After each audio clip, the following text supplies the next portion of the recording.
Hey everyone, Ste Marie here. Thanks a lot for joining me. This is video 2 of the 6-part series to learn about the mind-body method, and I appreciate your willingness to learn more about this, to conquer anxiety and leave it behind. Now, this video is all about action. If you want to repeat after me something pretty cool and funky, you are not your thoughts, you are what you do.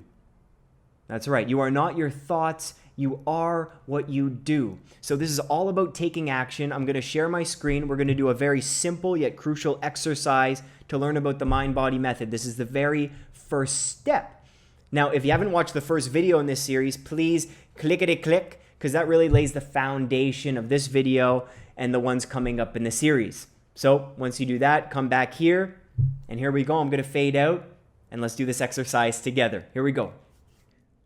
Welcome, my friends, to the desired outcome exercise. Now, this is something so crucial, but a lot of people don't take just a few minutes to do this, and it completely changes the journey when we're trying to achieve any kind of goal, but especially something as complex and complicated as anxiety. So all you need to follow along is a piece of paper and a pencil or a pen, or you can use a tablet or your phone, whatever you feel most comfortable with.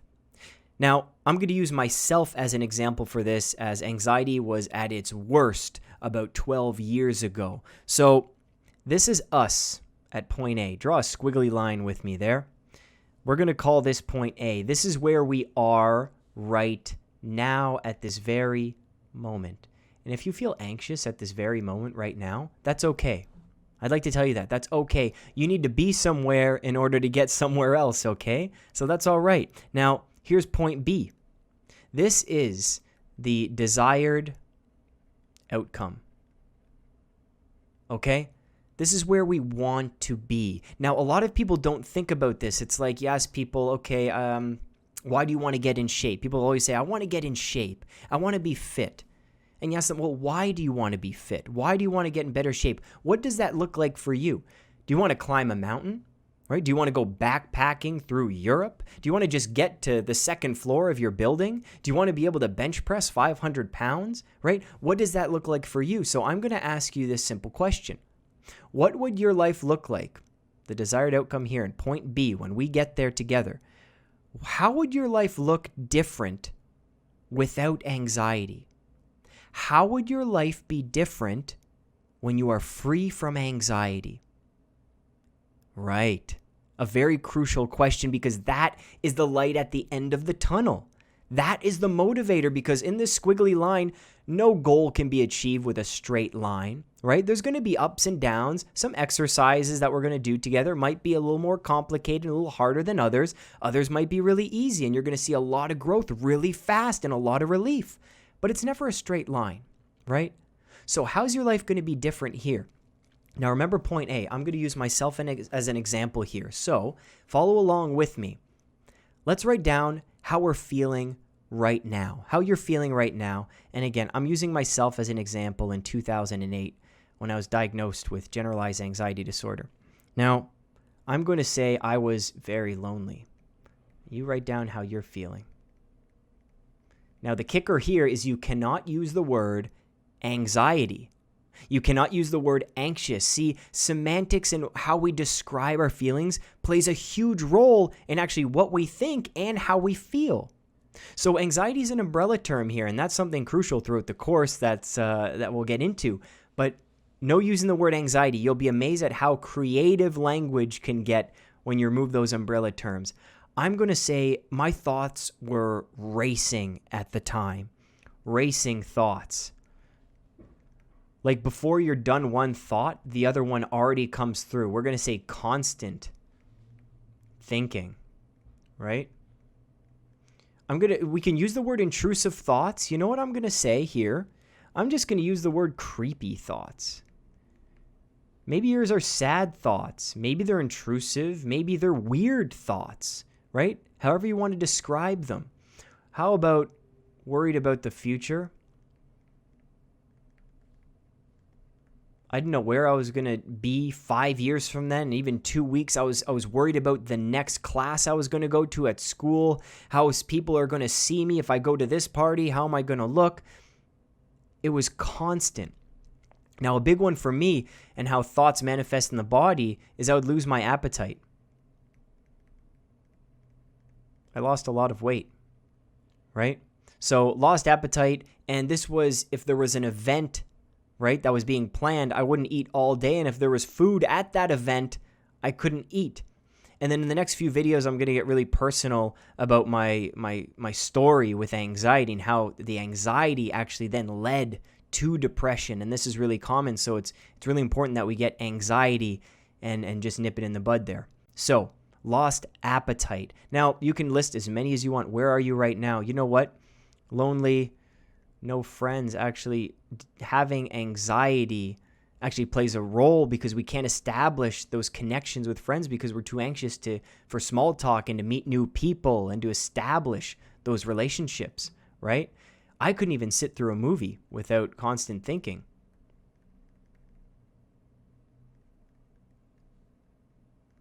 Right? So you can list as many as you want here. Now, where do we want to be? This is where the fun comes in. Now we can envision ourselves and project ourselves into the future. This is the desired outcome. What would our life look like without anxiety? Well, I hear this from a lot of people, but I myself wanted to be in a relationship. So I wanted to online date. But of course, I was too anxious to do that because once I meet the person in person, that's a little too scary, right? So I wanted to online date. I want to actually go to the movies with friends. Go to the movies. I'm going to say, actually, on top of that, I want a small group of close friends, a support system, people you can go out with, socialize with, and be yourself around. Oh my gosh, that is some truly healing power, the power of connection with other people. Now, what else? I think a lot of people that I speak with, and I myself too, you want to travel. Travel around my country. Travel to other countries. Right? I backpacked through Europe solo for months, staying at hostels, meeting people, trying new foods, going to parties. It's amazing the doors that open in this desired outcome phase when you realize, I can do a lot when I'm not controlled and ruled by feelings of worry and anxiety and overthinking. How else would your life look different? So this is what part B is all about. This is the desired outcome. This is the light at the end of the tunnel. This is what you have to keep thinking about, right? So in the last video, right, we talked about, hey, there's no quick fixes, right? People want to tell you that, hey, listen, you can beat anxiety in 30 seconds. Just think about it this way. Just do a guided meditation. Just relax. Just calm down. Deep breaths. The truth is, and what people don't tell you on infomercials and when they're trying to sell a bottle of pills, is that anxiety takes work to overcome. And work like this can actually be fun. That's the thing. And it can be measurable and tangible work where we do these exercises, right? So this is the very first step. And in between point A and point B, this, as I'm going to show you in the future video, is the mind-body method. Everything we learn here, tools, strategies, tips, tricks, everything in the course gets you from point A to point B. And there you have it, my friends. Thanks so much for doing this. Great job. And just remember this desired outcome. This is your light. This is your motivator. This is something to chase. So I hope you all found that exercise helpful. Remember, this is something that a lot of people miss when trying to achieve any goal, but especially with something as complicated and hard to conquer as anxiety. So I really appreciate you taking the time. Keep that sheet with you as a reminder. Again, that's the light at the end of the tunnel. That's the motivation. Now, in the next video in this series, I'm going to show you a very simple exercise to silence and rid yourself of intrusive thoughts, of negative thoughts that seem to come out of nowhere. So please stay tuned for that. Notifications on. But if you really want to be part of this whole course, the Conquer Anxiety course, there's a link in the description below. And that gives you access, early bird access to the course when it does come out. So listen, I'm only accepting a handful of students in the course. I want to work closely. I want a tight-knit community through all of this and everything that I'm going to teach. So if it seems interesting to you, please put your email in the list so you get notified for everything, and there's some sneak peeks that I send via email as well. So I hope to see you in the next video. Thanks a lot for watching, and please plug your email into that early bird link. Bye.